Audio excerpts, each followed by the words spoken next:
sympathique d'avoir animé cette table ronde avec efficacité et brio. Je rappelle qu'elle est rédactrice en chef au monde des universités et des grandes écoles. Et je passe la parole à Hugo Drieux, qui est donc un ancien de l'EIDD, qui est un alumni de notre école, qui est product manager dans une entreprise qui est dans l'instrumentation scientifique et dont on pourrait croire qu'il est en fait journaliste sur une chaîne de technologie ou de sciences. Voilà, donc Hugo, c'est à toi.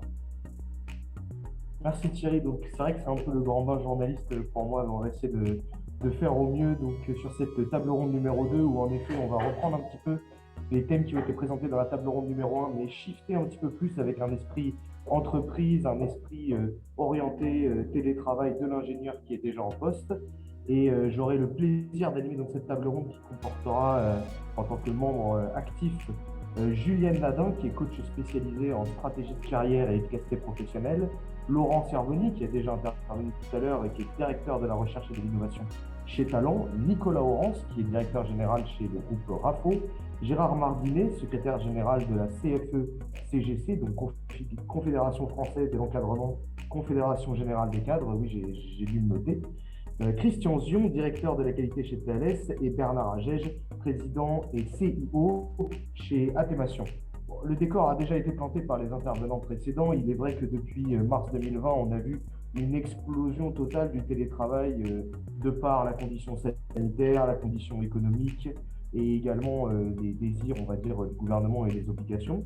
Néanmoins, pour les ingénieurs, tous les métiers ne sont pas possibles à faire en télétravail. Je me tourne vers vous, Bernard Agege, pour commencer cette table ronde. Vous êtes membre du board TABC, Transatlantic Business Council. Vous avez l'habitude de travailler avec d'autres pays et pour vous, il était impossible d'arrêter de produire. Alors écoutez, d'abord, bonjour à tous. Je ne sais pas si vous m'entendez parfaitement. La vie continue et mon emploi du temps a évolué depuis que vous m'aviez annoncé effectivement cette table ronde. Je me trouve à Bruxelles et effectivement le décorum derrière moi n'est peut-être pas tout à fait celui que j'aurais souhaité. Et n'aimant pas particulièrement des décors virtuels, je vous livre strictement ce qui est aujourd'hui derrière moi.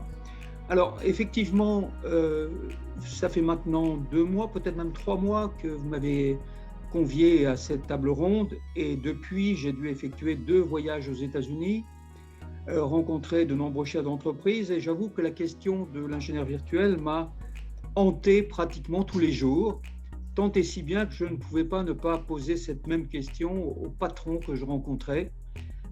Toutes les entreprises ont une caractéristique, ce sont des entreprises de taille plutôt moyenne, entre 200 et 2500, 3000 salariés. Cela représente 5 États différents aux États-Unis, donc on peut imaginer des états d'esprit et des positions politiques différentes, et toutes produisant quelque chose. Donc ce sont des sites de fabrication ou d'assemblage, effectivement, comme on peut les imaginer.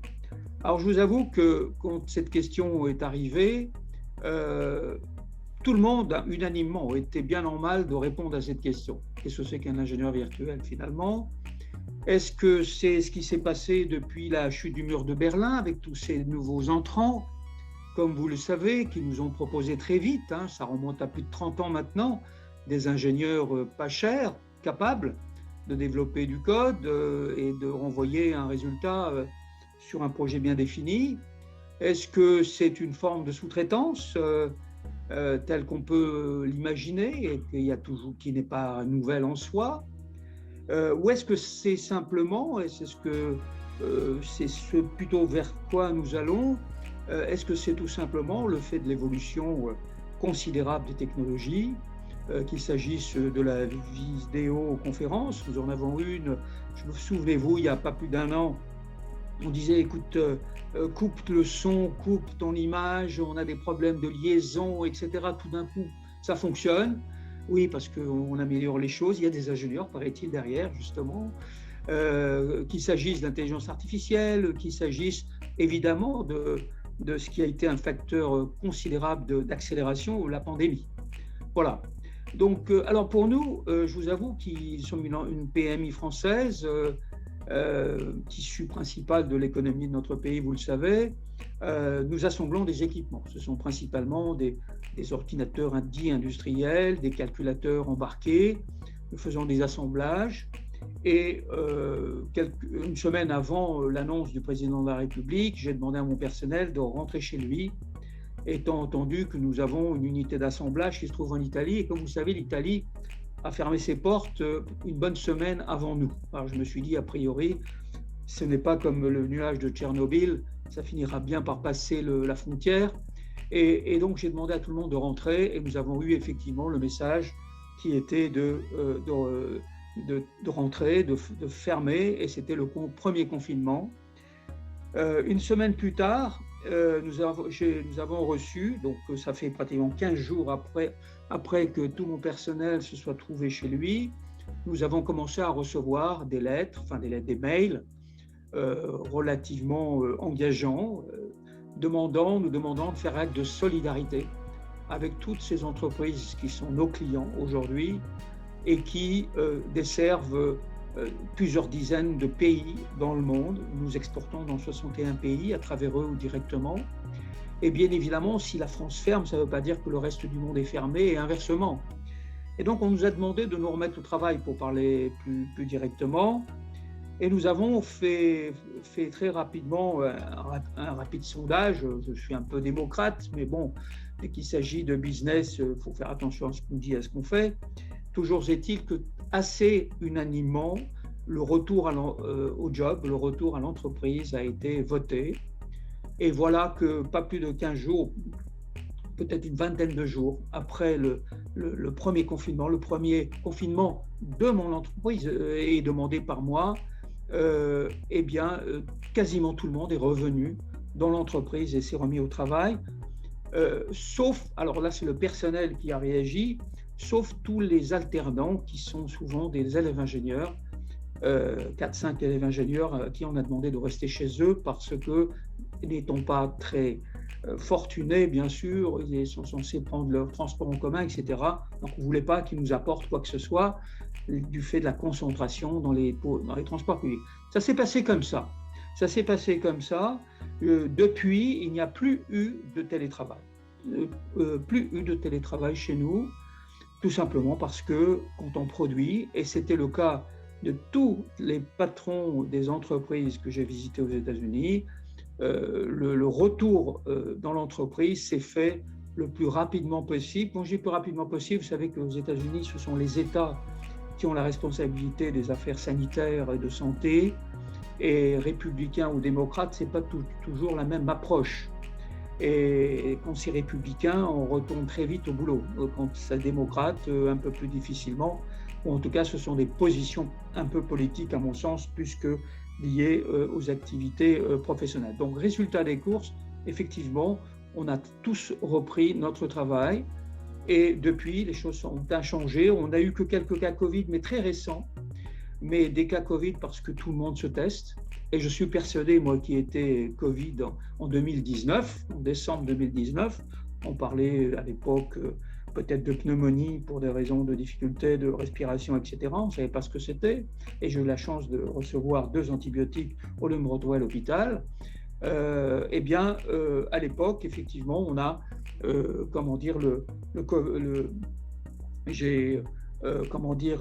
raisonné comme si, effectivement, s'il y avait eu à l'époque des tests gratuits et faciles à réaliser, je pense qu'on aurait recensé des dizaines, voire des centaines de milliers de cas Covid, qu'on bien sûr on ne connaissait pas à l'époque. Je ne sais pas qui savait à l'époque, les historiens se penchant sur la question, mais toujours est-il que cette affaire remonte à loin, me semble-t-il, et ses conséquences ont eu peut-être des conséquences heureuses. Le fait qu'on travaille peut-être davantage à distance. Alors le travail à distance pour l'ingénieur que je suis, bien sûr, ça a toujours existé, évidemment. Alors moi, j'aimerais peut-être dire quelque chose, puisque nous travaillons par exemple aujourd'hui avec de nombreuses entreprises qui sont quasiment des laboratoires de développement de nouveaux produits, qu'il s'agisse de Taïwan, Taipei, ou que ce soit des États-Unis, dans différents États, Israël. On fait de la co-conception. C'est-à-dire on en fait une partie, ils en font une autre, ils font le principal, nous faisons l'adaptation au marché français ou à la spécificité d'un client donné. Et je me demande si la vraie question, ce n'est pas celle de l'ingénieur virtuel. D'ailleurs, quand vous cherchez dans les Google et autres sur l'ingénieur virtuel, on vous parle souvent de virtual engineering et pas virtual engineer. Et moi, je crois que ce qui est virtuel, qui est peut-être virtuel, c'est plus l'entreprise. Une entreprise virtuelle, une entreprise avec laquelle vous avez contracté un projet qui mettra en place des moyens ingénieurs que l'on connaît ou que l'on ne connaît pas. Il n'y a pas d'obligation de connaître les intervenants. Et qui, de A à Z, effectivement, réalise pour vous. Et auquel cas, on parlerait effectivement d'entreprise virtuelle. J'accepterais davantage un peu ce terme, au sein de laquelle se trouvent des ingénieurs, évidemment. Et au sein de l'entreprise, ces ingénieurs sont parfaitement identifiés. J'ai suivi une partie de des interventions de tout à l'heure. Je crois que rien ne remplacera la présence, les échanges, l'amitié, la relation, le bar. Justement sur le terme de la relation. Où on peut effectivement échanger des idées et peut-être même trouver des solutions durant ces pauses qui existent dans les entreprises et plus difficilement lorsqu'on est en retard. Alors pour résumer un tout petit peu mon propos un petit peu long, effectivement, en tant qu'entreprise de production, donc une PMI française, la présence de tous mes cadres, en particulier ingénieurs, est une quasi-nécessité et nous n'avons pas eu de soucis, je dirais, il n'y a pas eu de résistance, si je peux dire, par rapport au modèle. Il y a une chose qui n'a pas été dite tout à l'heure, mais enfin, je n'ai pas suivi l'intégralité. Où est, quand on est à distance, où est l'esprit d'entreprise? Où est, quand on dit qu'une entreprise est une école, ce n'est pas l'école, mais une école où on apprend à être. L'attitude, c'est fondamental dans le domaine, que ce soit industriel ou autre. Bien sûr qu'il y a des domaines où on peut être virtuel, mais dès qu'il s'agit de production, il faut toucher, il faut voir, il faut apprécier, il faut rencontrer, il faut échanger. Un point sur lequel je voulais revenir, vous avez mentionné le côté de la pause café qui avait également été évoqué par Nessim Finn sur la table ronde précédente. Laurent Cerveny, vous faites partie du monde de la recherche, notamment étant directeur de la recherche innovation chez Talent, comme on a présenté tout à l'heure. Vous regrettez d'une certaine manière le manque de déplacement comme étant une perte, vous m'avez dit, une perte de spontanéité et de créativité essentielle à l'innovation. Rebonjour à tous. Alors, je ne le regrette pas parce que, contrairement à mon collègue qui vient d'intervenir, moi, je ne suis pas dans un monde de production. Donc, on est sur du travail, je dirais, purement intellectuel et immatériel quand on est dans la recherche, en tout cas la recherche telle qu'on l'amène, puisque on va être de la recherche sur les nouvelles pratiques managériales ou de la recherche en intelligence artificielle ou en blockchain ou des choses comme ça.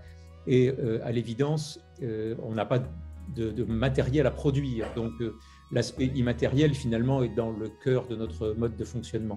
Donc, il est vrai que ce que l'on perd un peu dans l'absence du contact humain et en tout cas de la présence dans des locaux en commun, c'est la sérendipité qui vient de conversations informelles. On croise rarement par hasard quelqu'un dans Zoom ou dans Teams, bien évidemment, puisque obligatoirement, en principe, on organise une réunion et bien évidemment, on participe à des réunions qui sont plus ou moins organisées. Donc nous, on s'est organisé différemment pour retrouver un peu cette spontanéité et très sincèrement, le télétravail n'est absolument pas un problème. D'ailleurs, heureusement qu'on est en télétravail puisque hier soir, j'étais en réunion avec des gens du Royaume-Uni, d'autres qui étaient à l'université au Texas et les autres qui étaient dans une autre université américaine. Et donc, si on avait dû se rencontrer physiquement, je pense que ça aurait été un petit peu difficile. Talent a une filiale au Canada avec qui on travaille, Créatech, avec qui on travaille sur des aspects des projets de recherche en commun. On a une partie du développement qui est fait en Tunisie. Et donc, vous voyez bien que l'empreinte carbone, parce que c'est un point qui n'a pas du tout été évoqué depuis le début du colloque, c'est que l'empreinte carbone, si on devait se rencontrer régulièrement, comme on le fait pour nos projets de recherche physiquement, ça serait une catastrophe. Il serait évident que si je devais prendre l'avion une fois par semaine pour aller à Toronto ou à Montréal ou en Tunisie, ça serait évidemment une catastrophe.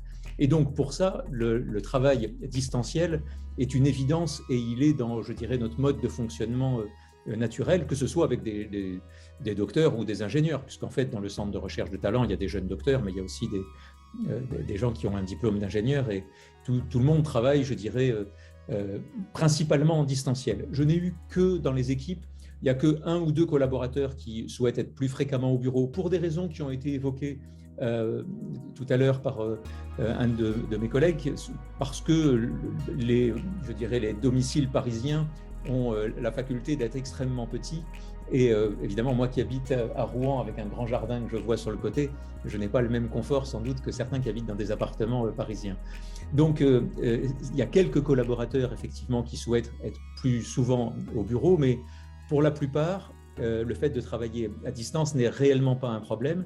Et donc, on a recréé en quelque sorte la spontanéité que l'on a si on était physiquement dans les bureaux en utilisant un équivalent de Zoom. Nous, on est dans Teams. Et en fait, on s'appelle comme si on était le bureau d'à côté. C'est-à-dire qu'à un moment donné, on a une idée qui nous passe par la tête. Eh bien, on a juste à appuyer sur un bouton, puis on discute à n'importe quelle heure de la journée. Enfin, je parle des horaires de bureau, évidemment. Il ne s'agit pas de s'appeler en dehors des horaires de bureau. Mais donc voilà, on essaye de recréer cette spontanéité, de faire comme si on pouvait se croiser à tout moment. Et donc, on s'appelle n'importe quand au cours d'une journée de travail.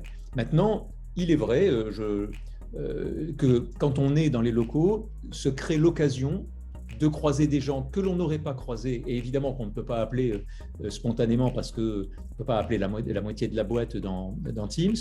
Et donc se crée, lorsque l'on croise quelqu'un dans les locaux, des fois une idée sur un projet de recherche que l'on n'aurait pas eu, une solution sur un projet qu'on n'aurait pas pu avoir. Évidemment, encore une fois, cette capacité d'évoquer des thématiques de manière spontanée, des sujets qui n'ont rien à voir. Des fois, c'est au cours d'une conversation informelle que surgit une solution. Eh bien, ça, bien évidemment, dans le distanciel, c'est un peu plus compliqué. Alors, on a un projet de recherche en ce moment, évidemment, un peu tarte à la crème, je dirais, qui est dans le métavers, de travailler autour du métavers. Est-ce que les solutions dans ces univers dans lesquels nous nous déplacerons tous avec des casques sur la tête donneront une solution? Je plaisante parce que je ne suis absolument pas pour ce type de journée avec un casque 24 heures, enfin, pendant 8 heures de travail avec un casque, mais peut-être que ces environnements permettront de simuler des bureaux de manière un peu plus spontanée que ne l'est un outil type Zoom ou Teams, où là, effectivement, il faut appeler quelqu'un. Si on imagine que sur son écran, on a une modélisation de son bureau et que l'on s'y déplace et que tout le monde a ça qui est activé en même temps, encore une fois, il n'y a pas besoin du casque qui, lui, est totalement, je dirais, artificiel comme médium. Mais si on s'imagine qu'on se déplace et qu'on voit là l'avatar de tel ou tel collègue et qu'on peut discuter spontanément, il est possible que ça leur permette de recréer une certaine forme de spontanéité, peut-être un peu artificielle au début, mais l'être humain a une capacité d'adaptation qui est assez phénoménale. Je me permets juste de faire une remarque parce que j'ai face à moi tous les participants et le manque de parité de notre table ronde m'inquiète un peu. On en avait parlé, Hugo, et donc j'ai l'impression de retrouver des séminaires d'il y a une dizaine d'années. Voilà, je voulais juste faire cette parenthèse. Je rassure que dans l'organisation, la parité oui, je sais. Comme je vois Juliane Nadin qui sourit et qu'elle est juste au milieu de mon écran depuis tout à l'heure, excusez-moi de cet aparté, mais dans notre centre de recherche, on essaye d'être assez paritaire. Donc voilà, donc je pense qu'on peut arriver à recréer une forme de spontanéité à travers des outils virtuels, mais bien évidemment, et je ne suis pas pour le 100% et 5 jours sur 5 de télétravail. Là, ça nous a été imposé, je dirais, par des contraintes sanitaires. Là, maintenant, chez Talent, en tous les cas, nous, on a mis en place, c'est un libre choix, entre 3 à 4 jours. On demande quand même à se retrouver une journée par semaine au bureau. On organise comme ça. C'est vrai que de se retrouver de temps en temps, ça permet, je vous le disais, donc cette capacité à trouver de nouvelles idées et puis à faire connaissance. C'est vrai que de se voir à travers une caméra, c'est quand même un peu particulier. Ceci étant, se retrouver dans des bureaux avec un masque, moi, il y a plein de gens que je suis incapable de reconnaître quand ils ont un masque, donc ça n'est pas mieux. Donc voilà, il est temps que, évidemment, tout ceci se normalise un petit peu.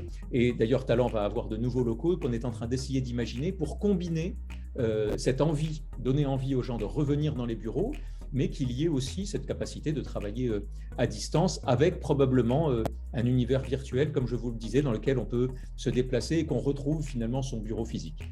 C'est vrai qu'il y a une flexibilité assez importante dans la capacité de pouvoir être en télétravail. Et Christian Dion, vous êtes donc directeur de la qualité chez Thales, vous me parliez d'une efficacité win-win lorsque l'employé est en flexibilité du télétravail et notamment au niveau de la formation. Oui, bonjour à tous et merci pour votre invitation dans ce colloque virtuel, une bonne illustration du propos qu'on a aujourd'hui. En termes de formation, le personnel, effectivement, c'est le pétrole des entreprises, si je peux me permettre. Et pour une grosse société comme Thales, qui a une empreinte internationale, beaucoup de collaborateurs, ça passe aussi par la performance, par la maturité de ses collaborateurs, par l'adaptabilité.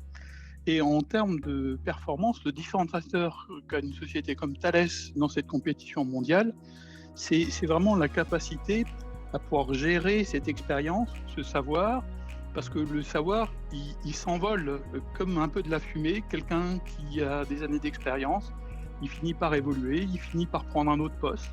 À un moment donné, il va partir à la retraite et ceux qui vont le remplacer ont besoin d'acquérir cette compétence. Et malheureusement, Thales, c'est pas SpaceX, mais on ne peut pas se permettre de planter 15 fusées avant d'en réussir une. Donc on a vraiment besoin d'avoir une efficacité dans la transmission de ce savoir. Et on est passé d'une ère où les formations se faisaient, en particulier en France, par des plans de formation annuels, du présentiel, 3 jours sur site pour avoir des formations à un endroit bien donné. Avec le Covid, ça s'est transformé en des formations qui font 1 heure ou 2, beaucoup d'e-learning, accessible à tout le monde 24 heures sur 24, où vous pouvez mettre dans une même salle virtuelle à la fois des gens qui sont en Australie, des gens qui sont en France, en Inde, un peu partout. Et donc on a vraiment gagné en accessibilité de toutes les personnes qui ont besoin de ce savoir. Et du coup, ça c'est un accélérateur de la transmission de ce savoir-faire et de la transmission de cette expérience dont on a vraiment besoin. Alors, il est vrai que la flexibilité ou l'agilité était quelque chose qui était très demandé par les entreprises dans le passé, qui l'est toujours. Et on découvre depuis le confinement de mars 2020 que cette flexibilité est quelque chose qui est de plus en plus demandé par les employés. Julien Nadin, vous êtes expert en stratégie de carrière et vous trouvez que de plus en plus de personnes se cherchent et ont d'autres priorités dans ce qui concerne leur carrière. Est-ce que vous pouvez nous en dire un petit peu plus ?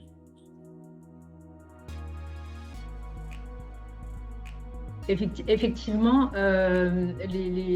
cette crise à la fois sanitaire, mais également et surtout sociale, psychologique et émotionnelle, a impacté les hommes, avec un grand H, dans leur identité, dans qui ils sont, dans ce qu'ils font, dans leurs priorités, dans leur choix de priorité notamment, et bien entendu la question professionnelle. C'est-à-dire qu'on passe aujourd'hui plus de la moitié de notre vie dans notre métier, dans notre carrière ou dans des projets professionnels.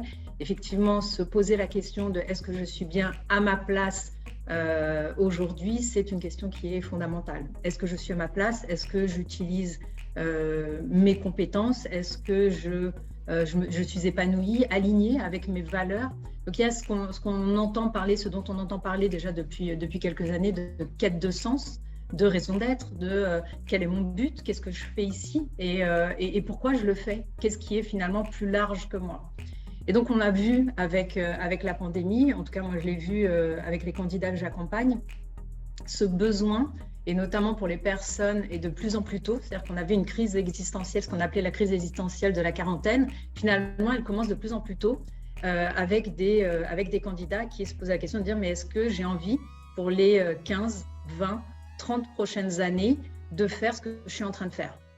Est-ce que je me sens épanouie? Est-ce que ça me nourrit? Est-ce que je suis en phase avec moi-même? Et donc du coup, ce questionnement a amené à modifier un petit peu les critères d'importance. C'est-à-dire qu'avant, on avait des critères d'importance liés au fait de pouvoir peut-être faire une carrière, en tout cas évolutive, avec une ambition, une évolution de carrière au sein d'une entreprise ou en tout cas au sein de certains secteurs, avec l'envie d'évoluer. Et c'était un des critères importants. Il y avait la rémunération qui était un autre critère important, le fait de prendre des équipes en management ou de devenir expert dans son domaine. Donc il y avait ces critères-là. Aujourd'hui, il y a effectivement, on en parlait, un collègue en a parlé dans la table ronde précédente, il y a le critère de la vie personnelle et professionnelle, mais il y a aussi le critère de est-ce que ça fait sens pour moi? Est-ce que je me sens épanouie dans mon travail? Est-ce que ce que je fais finalement, ça a un but qui est plus large que moi? Et donc, du coup, il y a tout ce questionnement de se dire, finalement, peut-être que je suis prêt à accepter de diminuer ma rémunération pour pouvoir faire quelque chose qui me plaît davantage. Et pour pouvoir faire quelque chose qui me plaît davantage, peut-être que ça impacte un déménagement, peut-être que ça impacte le fait de créer ma propre structure, peut-être que ça impacte de travailler dans une entreprise plus humaine. Le mot bienveillant revient, je dirais, à 95% dans la bouche des candidats que j'accompagne. Et je me dis, mais s'il y a autant de personnes qui cherchent du management ou des entreprises bienveillantes, où sont ceux qui ne le sont pas? Parce qu'en tout cas, tous ceux qui viennent me voir ont cette demande-là. Ce qui est compliqué aujourd'hui pour eux, par contre, lorsqu'ils font cette démarche-là, c'est-à-dire qu'il y a eu cette lumière qui s'est allumée au moment de cette pandémie, là où c'est compliqué, c'est que les parcours de transition professionnelle se sont compliqués du fait de cette pandémie, de cette virtualisation. C'est-à-dire qu'aujourd'hui, un salarié qui quitte l'entreprise va quitter, en tout cas aujourd'hui, pendant la pandémie, va la quitter peut-être virtuellement. Donc, on va lui annoncer son départ virtuellement.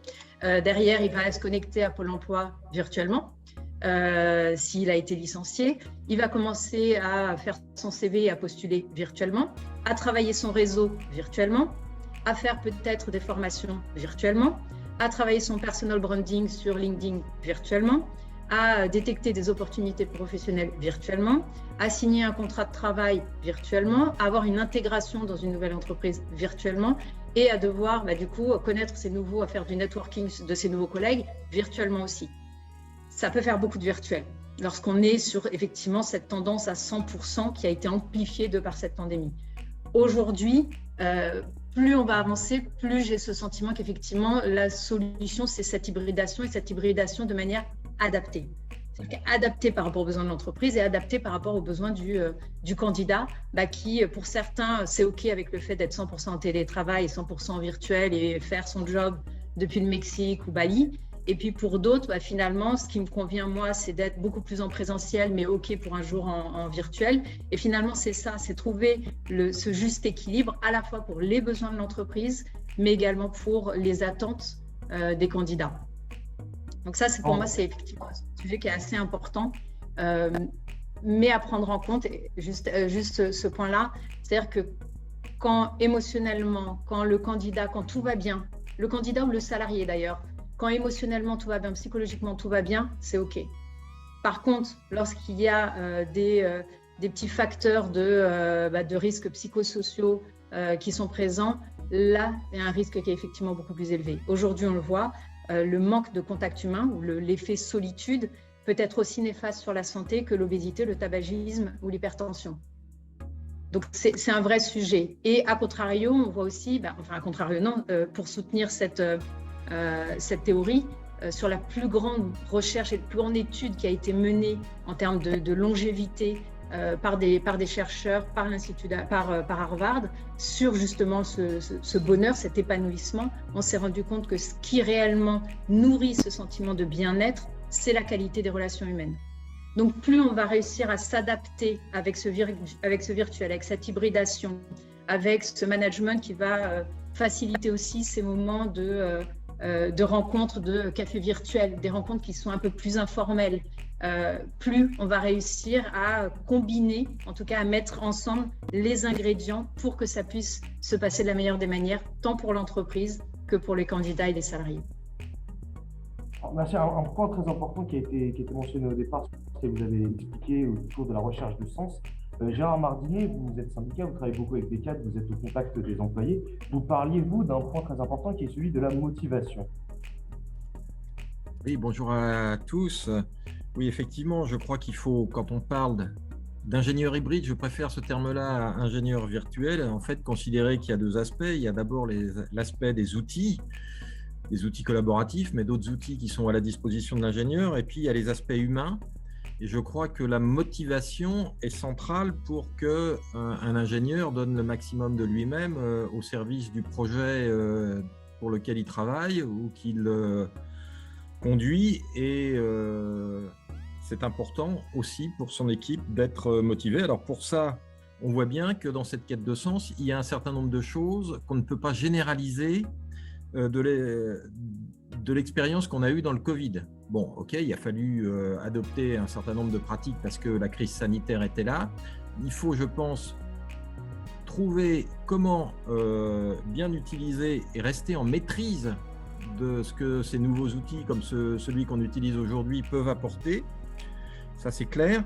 Mais la présence physique est importante et on a eu de nombreuses expériences, nous, à faire face, notamment pour l'intégration des jeunes dans un bureau d'études. Eh bien, il y avait nécessité à ce qu'ils soient physiquement sur place pour connaître qui leurs collègues, même si ils les voyaient qu'1 ou 2 jours par semaine parce qu'eux, ils étaient en télétravail forcé, etc. Et puis, il y a l'acquisition progressive d'expérience, qui est une clé dans la progression de l'expérience d'un ingénieur, finalement, que ce soit dans ses compétences métiers ou dans la connaissance de l'entreprise et de son cadre de travail. Et tout ça, c'est très important pour progresser et arriver d'un ingénieur sortant de l'école avec son expérience, son bagage technique, finalement, acquérir des compétences en gestion de projet que forcément, il va acquérir au gré de son expérience, de faire des choix, comparer des solutions. Et parce que je fais le distinguo, un ingénieur n'est pas strictement un calculateur, c'est-à-dire c'est pas quelqu'un qui calcule, c'est quelqu'un qui analyse un cahier des charges, qui le transforme en spécification. Et si je prends l'exemple du métier que je connais bien, qui est celui de la conception et du développement, il ne faut pas oublier que dans conception-développement, ça inclut la mise au point d'un produit quand même, donc il y a une composante physique. Eh bien, il faut considérer qu'est-ce qu'il y a un processus de conception efficace. Et souvent, c'est résumé, alors ça va m'amener à faire un petit commentaire vis-à-vis de ce qui a été dit dans la table ronde précédente, mais ça peut se résumer en faire bien du premier coup.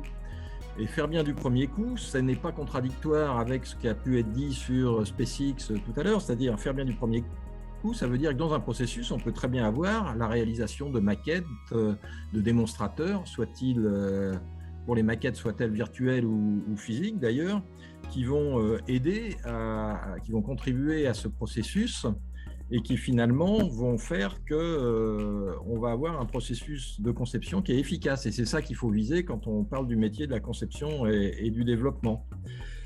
Les outils informatiques, moi je pense qu'ils ne peuvent être qu'une assistance à l'ingénieur, c'est-à-dire ils ne peuvent pas le remplacer. C'est pour ça que le terme virtuel pour moi n'est pas le plus adapté et qu'il vaut mieux le terme d'hybride, parce que les outils collaboratifs comme ceux qu'on utilise effectivement vont être indispensables parce qu'il est clair que le télétravail va prendre un peu plus de poids qu'il en avait avant la crise du Covid. Mais encore une fois, tout ça doit être discuté au niveau local et si possible négocié pour trouver le bon équilibre parce que les contextes sont différents. Moi, j'ai eu un tas de retours de collègues qui, alors surtout en province, habitant à 5 minutes de leur bureau, que ce soit dans une usine ou dans autre chose, eux, ils préféraient aller à leur bureau parce que de toute façon, c'est 5 minutes à pied ou en vélo, et puis ils n'avaient pas à passer 1 heure dans les transports en commun, donc ça leur allait très bien. Et on voit bien qu'il faut discuter de tout ça au niveau local, c'est en tout cas ce que la CFE-CGC prône, parce que des situations sont quand même extrêmement différentes. Et qu'il faudra bien sûr un poids un peu plus important du télétravail, l'utilisation d'outils collaboratifs, mais tout ça dans un esprit de rester en maîtrise de leur déploiement et de ne pas subir pour des questions de dogme, combiné à une approche un peu globale, c'est-à-dire on voit bien que tout ça pouvant avoir des conséquences sur l'aménagement des locaux. Est-ce que des gens qui avaient des bureaux individuels ou à 2 ou 3 se retrouvent en open space ou avec des bureaux partagés, et tout ça doit faire l'objet de discussions globales parce que ça influe énormément sur les conditions de travail des gens et comment ils vont percevoir justement le sens qu'ils trouvent dans leur travail, y compris s'ils ne peuvent pas avoir sanctuarisé un petit endroit où ils mettent quelques affaires personnelles. Voilà pour mon intervention.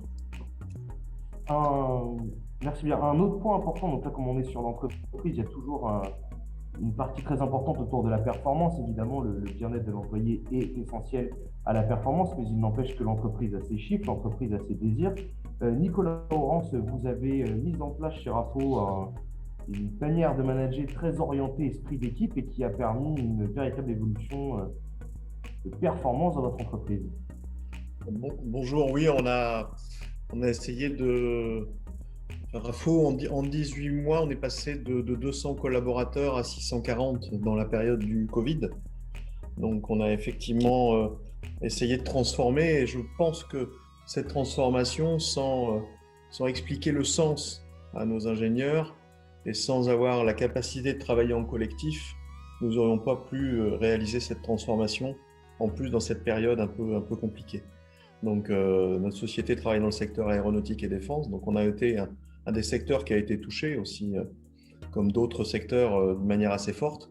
Donc, j'ai vraiment profité de cette période compliquée pour essayer de redynamiser et les ingénieurs, alors moi je les appelle pas virtuels ni hybrides, mais plutôt composites, hein, parce qu'il faut toutes ces compétences pour travailler, et c'est grâce à la dynamique collective qu'on a réussi à mettre en place qu'on a réussi à passer quelques challenges, et c'est pas terminé.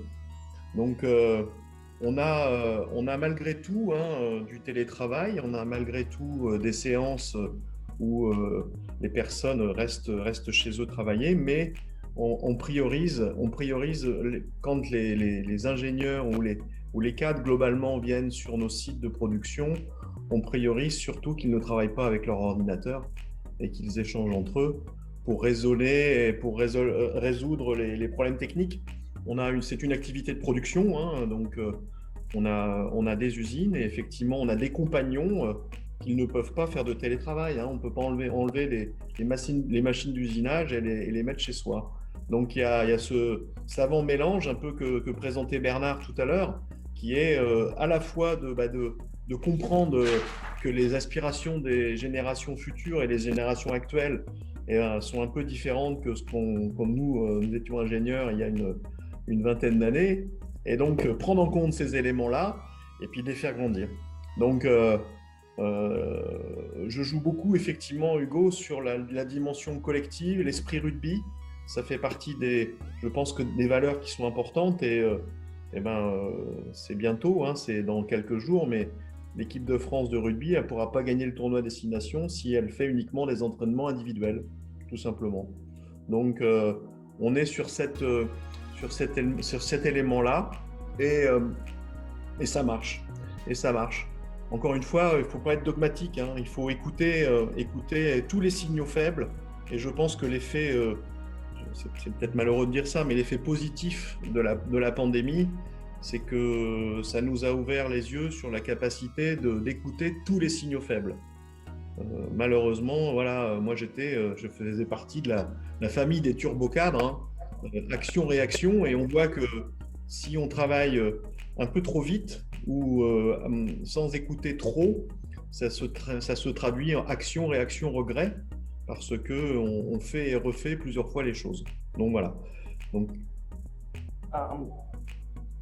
Un point particulier, donc vous avez parlé de nouvelles méthodes de management, ça a déjà été évoqué plusieurs fois, de la difficulté de changer les méthodes de management ou de garder les anciennes mais avec des outils numériques un petit peu différents. En quelque sorte, des conseils à donner aux managers ou aux futurs managers qui pourraient nous écouter, qu'ils soient ingénieurs ou non. Christian Dion, vous êtes chez Thales. Quels ont été les outils mis en œuvre ou les stratégies de management mises en œuvre pour contrôler la performance des employés?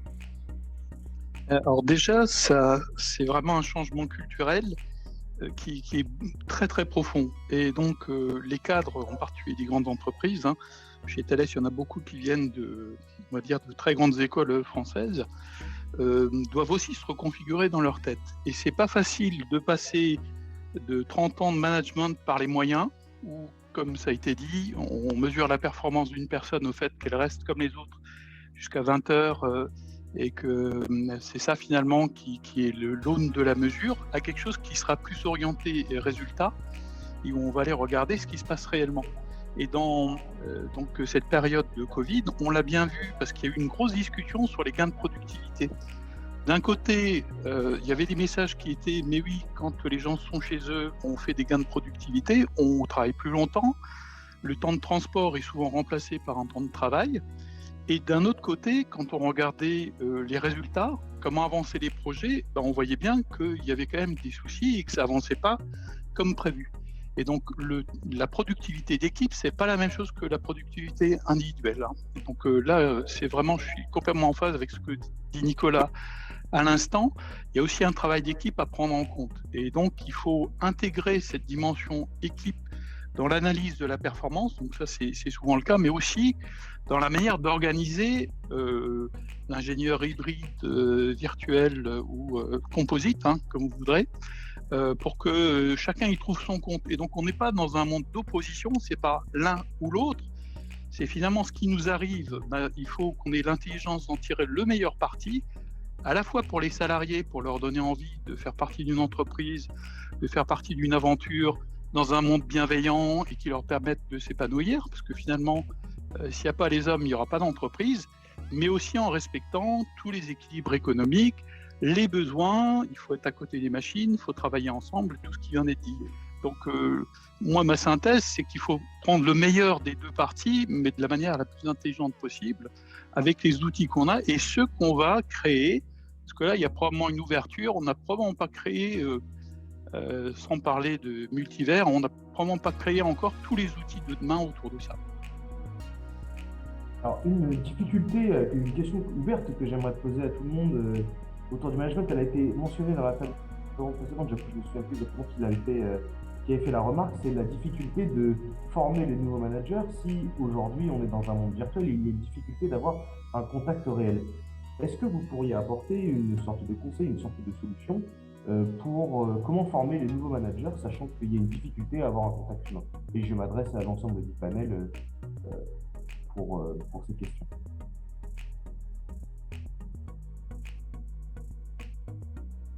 Monsieur Mardinet? Oui, alors, il y a des formations qui existent déjà parce que dans certaines entreprises, il y a effectivement des effectifs qui sont répartis à plusieurs endroits du monde, hein, et il existe déjà des cours assurés ou au catalogue de grands organismes de formation sur le management à distance. Ceci dit, je pense qu'il faut quand même préserver des moments de contact en présentiel, hein, y compris pour les équipes qui sont à plusieurs endroits du monde. Alors moi, j'ai l'expérience au sein de Safran, qui est mon entreprise, d'une coopération avec General Electric pour la conception de turboréacteurs.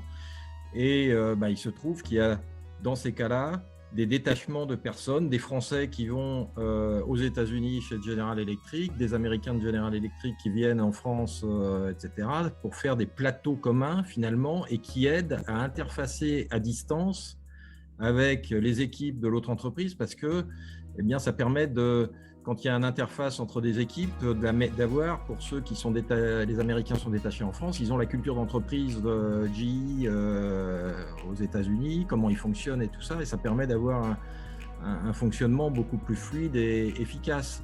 Et je pense qu'il faut trouver des méthodes pour pouvoir travailler de cette manière, y compris pour le management des équipes. Laurence, vous avez levé la main, vous voulez faire un commentaire supplémentaire? Je pense qu'une des réponses en complément, c'est la notion de mentoring, hein. En tout cas, c'est quelque chose qu'on met en place. C'est-à-dire qu'on part du principe qu'effectivement, l'ingénieur aura les compétences livresques et la science de l'ingénieur, mais le mentoring permet aussi d'apporter la notion de réflexivité à nos ingénieurs. C'est-à-dire vraiment de discuter et d'échanger sur tout ce qui est un peu les soft skills, ou en tout cas les compétences qui sont nécessaires à s'épanouir au sein d'une équipe et au sein d'une entreprise. Donc la notion de mentoring, pour nous, moi je considère que c'est important. Juliane Dadon ? Oui, je voulais apporter mon regard un peu différent, c'est-à-dire qu'on a passé la transition digitale, l'ère de la transition digitale, on est en plein dans celle de la transition écologique et on tend vers la transition organisationnelle des entreprises. Et je pense que dans cette transition organisationnelle, les rapports entre l'entreprise, la direction et les collaborateurs et les managers vont évoluer. Et quand je parle d'évolution, c'est-à-dire avec un rapport qui tendra certainement de plus en plus à un rapport d'intrapreneuriat. C'est-à-dire que le manager vient en entreprise pour faire une prestation de service pour l'entreprise, le collaborateur aussi, et avec ce rapport de responsabilisation de chacun. C'est-à-dire que je suis manager, j'ai besoin d'acquérir certaines compétences. Pourquoi je vais attendre de l'entreprise qu'elle me donne ces compétences? Donc, elle me forme. Peut-être que je peux moi aussi être dans cette disposition, ce mindset d'aller moi-même me servir en compétences, d'aller cultiver et développer certaines compétences, parce que dans tous les cas, ces compétences, elles sont chez moi et que quel que soit le parcours, la carrière que j'aurai, elles me serviront, elles me suivront. Elles ne suivent pas l'entreprise, elles suivent le manager, le collaborateur. Donc c'est plutôt ce changement un petit peu culturel, je dirais, de la relation salariée à l'entreprise et d'avoir plutôt un mindset d'intrapreneuriat au sein de l'entreprise et de se dire, OK, je suis acteur du job que je suis en train de délivrer, de la qualité de service, du niveau d'exigence, du niveau d'excellence, et donc du coup de me former aussi, d'être attentiste, d'être visionnaire sur les signaux faibles de tout ce qui va évoluer dans le monde, dans le secteur dans lequel je suis en train moi d'évoluer, sur mon marché, dans mes entreprises, dans les outils, les technologies, et ce sera ça ma force. Et ce sera de cette manière que je vais pouvoir non seulement développer mon employabilité, mais aussi apporter ma valeur ajoutée à l'entreprise. Et c'est ce rapport-là, je pense, vraiment dans mon point de vue, vers quoi on va évoluer dans la relation de travail. Cette notion d'auto-entrepreneuriat au sein de l'entreprise, dans l'entreprise personnelle, est extrêmement intéressante. Alors, comme l'heure tourne, je me permets de donner un mot de la fin. Bernard Agech, vous avez fait un MBA aux États-Unis, si je ne me trompe pas. Est-ce que ça serait quelque chose que vous pourriez conseiller aux futurs managers, aux jeunes ingénieurs qui voudraient devenir managers plus tard, peut-être une formation à faire après quelques années dans le monde professionnel? Alors, je ne sais pas si c'est le sujet de la table ronde, mais je peux tout à fait répondre à votre question. À savoir qu'on le voit bien, nous avons créé notre société il y a plus d'une trentaine d'années maintenant, nous sommes toujours là, nous sommes dans l'industrie, on n'a pas choisi la voie la plus simple, pardonnez-moi, mais toujours est-il que déjà de mon temps, c'est-à-dire il y a quelques dizaines d'années, on parlait de double formation, voire de triple formation. L'objet, quand on fait un MBA, puisque vous citez cette formation-là en particulier, ce n'est pas, je dirais, de se substituer aux experts en matière de finance, en matière de gestion des ressources humaines, en matière de comptabilité, etc. C'est simplement de comprendre un peu les langages de tous ces experts, de ces spécialistes. Et j'ai toujours considéré qu'une décision, qu'elle doit être, c'est d'abord une décision d'un généraliste. Et le chef d'entreprise, c'est d'abord un généraliste. Le généraliste va écouter les uns, va écouter les autres, chacun dans son langage, chacun mettant en avant peut-être ce sur quoi il est le meilleur, et par nature même. Un financier va vous parler des difficultés financières ou au contraire d'opportunités financières, mais ce ne sont pas les seuls critères à prendre en compte, on le sait bien, d'où la nécessité de cette ouverture et donc d'être un petit peu généraliste. Moi, je voudrais un petit peu revenir à ce qui a été dit tout à l'heure. Alors, je ne sais plus qui avait parlé comment dire, des outils numériques qui doivent être avant tout une aide et non pas, je dirais, une finalité. L'objectif, c'est quand même d'améliorer les choses, d'améliorer le quotidien, que ce soit en termes d'ergonomie, que ce soit en termes de qualité du travail. Et donc, qualité, vous savez, nous savons tous qu'on peut y mettre beaucoup de choses. Et in fine, parce qu'à un moment donné, les comptes doivent être faits de productivité et donc de résultats. Les outils ne sont pas là pour se substituer. En quelque sorte, quand on dit ça y est, on va pouvoir réduire notre surface de locaux parce qu'ils vont travailler de chez eux, etc., etc. C'est un mode d'exclusion qui ne me satisfait absolument pas. L'entreprise, c'est d'abord une collectivité, c'est d'abord un groupe. Alors, on parlait tout à l'heure, effectivement, de rugby. Je ne suis pas suffisamment carré d'épaule pour parler de rugby personnellement, mais quel que soit le sport d'équipe, c'est l'équipe qui gagne, hein, ce n'est pas un individu. Oh, bien sûr, certains payés très très cher font la différence, mais en tout cas, pour les équipes habituelles et normalement rencontrées, c'est d'abord un travail d'équipe. Et c'est pour ça que pour moi, je terminerai par cela, il y a des études qui ont été faites sur la productivité. Est-ce qu'on a amélioré la productivité en télétravail? On sait qu'on ne l'a pas améliorée. On sait qu'on a réduit la productivité en France. Les rapports ne sont pas officiels, on le sait. Et en même temps, on sait que les chefs d'entreprise, les entreprises en général, se sont beaucoup mieux adaptés que nos administrations, quelles qu'elles soient. Voilà, tout simplement parce que on n'est pas loin, quand on est une PME, le couteau n'est pas loin de la gorge, et que les comptes arrivent très vite, les fins d'année arrivent très vite, les bilans arrivent très vite. Nous avons des comptes à rendre, et que ce soit pandémie ou pas pandémie. Alors bien sûr, un peu plus de tolérance en période de crise, en période de tension, mais malgré tout, une obligation tout de même d'améliorer les choses quand d'une manière ou d'une autre, on finit par s'adapter. Et le mot adaptation était sans doute un des mots les plus forts. c'est ce qu'ont fait les entreprises pendant pratiquement ces 24 mois, c'est s'adapter à un contexte, on va dire, différent. Il y a eu des aides de l'État, mais in fine, vous savez, un banquier reste banquier et il va très vite regarder votre capacité à rebondir indépendamment de toutes les difficultés que vous avez pu rencontrer. Merci beaucoup. Alors, il y a juste une question qui a été posée sur le chat, donc le télétravail pour les activités de service. Cela semble facile à imaginer. Que l'en est-il pour le travail qui concerne les expériences de laboratoire, des machines et outils? Il me semble que ça a été évoqué notamment par Bernard Agege en introduction de cette table ronde, de l'impossibilité dans un secteur de production à pouvoir travailler en distanciel. L'heure tourne, donc on va devoir opérer une légère petite pause pour calmer un petit peu les ardeurs de tout le monde. Nous allons reprendre, il me semble, dans quelques minutes. Je laisse Thierry peut-être faire un petit mot de conclusion de cette première partie, on va dire. Très rapidement, puisque le temps presse. Donc, après ces deux tables rondes, nous allons effectivement marquer une petite pause de 10 minutes, mais soyez bien précis, puisque nous avons, après la troisième partie, avec un retour d'expérience et 3 interventions suivies de questions, nous avons le plaisir d'accueillir Philippe Perrin, pilote et astronaute, Laurent Boustia, Société du Grand Paris, responsable du management de la qualité et des outils, et Franck Benamou, directeur général de Alitia, que nous avons déjà écouté tout à l'heure. Donc, 10 minutes de pause pour souffler un peu, et puis on reprend ce colloque trépidant. Et je remercie les orateurs de cette table ronde numéro 2. Je te remercie, Hugo. À tout de suite. Merci. J'ai oublié de vous laisser, malheureusement, et bonne table ronde. Merci à vous, monsieur Agege. Merci beaucoup. Au revoir. Au revoir. Au revoir.